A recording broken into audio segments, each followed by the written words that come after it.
Dear students, इस video में हम लोग जानेंगे कॉन्ग्रुएंस ऑफ ट्रायंगल्स के बारे में। कॉन्ग्रुएंसी क्या होता है, कॉन्ग्रुएंस रूल्स क्या क्या होता है, वो सब हम जानेंगे।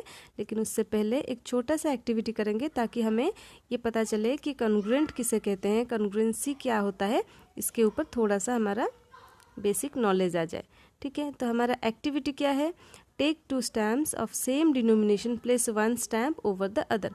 ठीक है, 2 स्टैम्प लेना है सेम डिनोमिनेशन का और एक स्टैम्प को दूसरे स्टैम्प के ऊपर हमें प्लेस करना है, मतलब रखना है। What do you observe?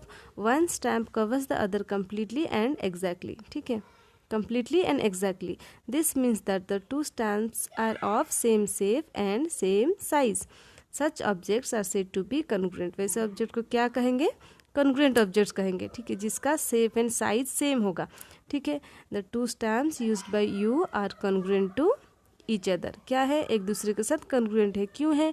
क्योंकि दोनों का शेप एंड साइज सेम है, दोनों का साइज भी सेम है, शेप भी सेम है, दोनों का एरिया भी सेम है, दोनों का डिनोमिनेशन भी सेम है, सब कुछ सेम है। That means they are congruent to each other.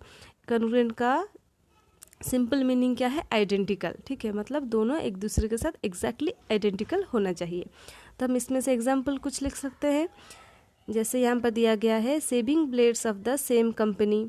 ठीक है, sheets of the same letter pad, biscuits in the same packet, toys made of the same mould. ठीक है, ये सब हमारा एग्जाम्पल्स हैं।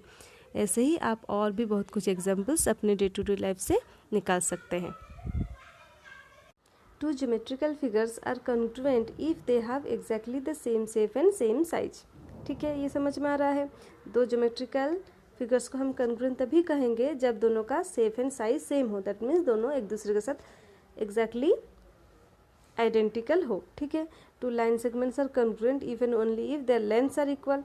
ठीक है, लाइन सेगमेंट के लिए क्या है? दोनों का लेंथ इक्वल होना चाहिए। ऐसे ही 2 angles are congruent if and only if their measures are equal. ठीक है, एंगल्स के लिए क्या होना चाहिए? दोनों का मेजरमेंट सेम होना चाहिए।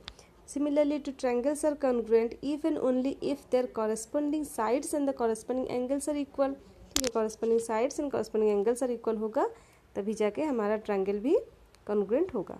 ठीक है, अभी हम नेक्स्ट देख लेते हैं कॉन्ग्रुएंसी का क्या क्या रूल है, कितना कॉन्ग्रुएंट क्राइटेरिया है। तो सबसे पहले हम जानेंगे angle side angle congruence criterion के बारे में। If 2 angles and the included side of a triangle are equal to 2 corresponding angles and the included side of another triangle, then the triangles are congruent.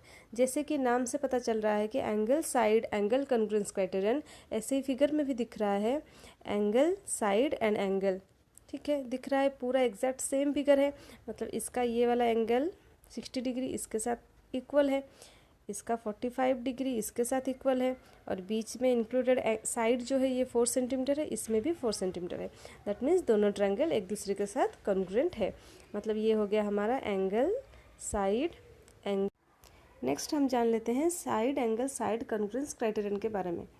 If 2 sides and the angle included between them of a triangle are equal to 2 corresponding sides and the angle included between them of another triangle, then the triangles are congruent. जैसे कि figure में दिख रहा है, हमारे पास अभी क्या है? साइड है, यहाँ पर A B side is equal to P Q side and B angle is equal to Q angle and B C side is equal to Q R side.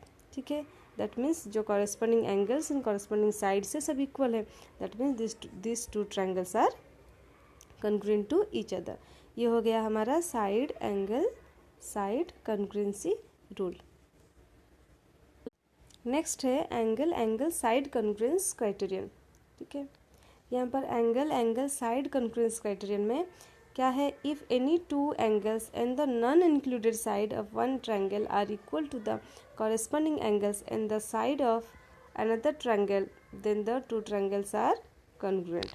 ठीक है, फिगर देखेंगे, देखिए यहाँ पर ए एंगल किसके साथ इक्वल है? D के साथ, और बी इक्वल है ई के साथ, और बी सी जो बीच में नहीं है, नॉन इंक्लूडेड है, ए एंड बी के बीच में नहीं है, ये अलग है। ठीक है, तो एंगल एंगल साइड दिख रहा है, तो एंगल ये वाला भी एंगल और ये है साइड, तो ये हो जाएगा हमारा angle angle side congruency rule. ठीक है, दोनों ट्रायंगल में पूरा सेम है, जैसे ए डी के साथ इक्वल है कि ए का वैल्यू जो है डी के वैल्यू के साथ इक्वल है, ठीक है, बी जो है ई के साथ इक्वल है, एंड बी सी जो है हमारा ई एफ के साथ इक्वल है। ये हो गया angle angle side congruency rule, ठीक है। नेक्स्ट हम देखेंगे हमारा side congruence criterion. If 3 sides of one triangle are equal to the 3 corresponding sides of another triangle then the triangles are congruent. यहाँ पर कुछ नहीं है, बस तीनों के तीनों साइड अगर इक्वल है तो हमारा ये कॉन्ग्रुएंस हो जाएंगे।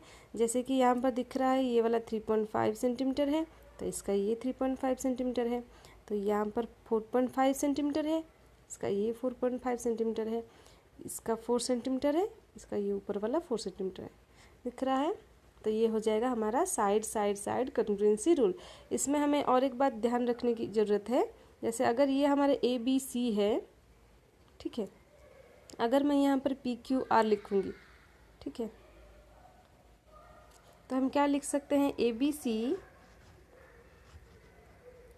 Is congruence to triangle ABC is congruence to triangle, कौन सा ट्रायंगल लिखेंगे, PQR हम नहीं लिख सकते हैं, ठीक है, क्योंकि A किसके साथ कॉरेस्पॉन्ड हो रहा है हमें देखना है। A कहाँ पर है, 3.5 एंड 4.5 के बीच में है, 3.5 एंड 4.5 के बीच में कौन है, R है, ठीक है, that means A corresponds to R, दिख रहा है। सिमिलरली B किसके साथ कॉरेस्पॉन्ड होगा, 3.5 एंड 4.4 सेंटीमीटर के बीच में है, 3.5 एंड 4 सेंटीमीटर के बीच में B है, ठीक है, 3.5 एंड 4 कहाँ पर है, 3.5 एंड 4 यहाँ पर है, तो Q होगा हमारा, ठीक है, तो RQP triangle ABC is congruence to RQP, ठीक है। अगर आप यहाँ पर PQR लिखेंगे तो वह गलत होगा, जिसके साथ जो कॉरेस्पॉन्ड है उसके साथ ही हमें उसे वैसे ही लिखना है, ठीक है। जैसे कि A corresponds to R and B corresponds to Q and C corresponds to P, समझ में आ गया है। तभी हम नेक्स्ट अब हम जानेंगे RHS कॉन्ग्रुएंस क्राइटेरियन के बारे में, ठीक है। If the hypotenuse and one side of a right angle triangle are respectively equal to the hypotenuse and one side of another right angle triangle, then the triangles are congruent, ठीक है। ये RHS congruence rule कहाँ पर use होता है, right angle triangle में ही use होता है, ठीक है। 2 राइट एंगल ट्रायंगल हमारे पास है, इसका तो एक 90 डिग्री है, ठीक है, और हमारा हाइपोटेनस 5 सेंटीमीटर, इसका भी 5 सेंटीमीटर है, और एक साइड 4 सेंटीमीटर है, इसका भी 4 सेंटीमीटर है, ठीक है, दिख रहा है। तो ये हो जाएगा हमारा RHS कॉन्ग्रुएंसी रूल, ठीक है। R for right angle, H for hypotenuse, S for side, ठीक है, समझ में आ रहा है। अभी हम टोटल हमने क्या क्या सीखा, angle side congruency rule, side congruency rule, angle side congruency rule, side congruency rule and RHS congruency rule, ठीक है। इतना हमने टोटल कॉन्ग्रुएंसी रूल सीखा। बाकी हमारा एंगल करके कुछ कॉन्ग्रुएंसी रूल नहीं होता, सिमिलरली साइड एंगल करके कोई भी कॉन्ग्रुएंसी रूल नहीं होता, ठीक है। ये टोटल हमारा ये 4 है और एक ये राइट एंगल के लिए है। तो ये हमारा इतना आज के वीडियो में हमने आज इतना तक सीख लिया है। तो आज के लिए इतना ही, धन्यवाद।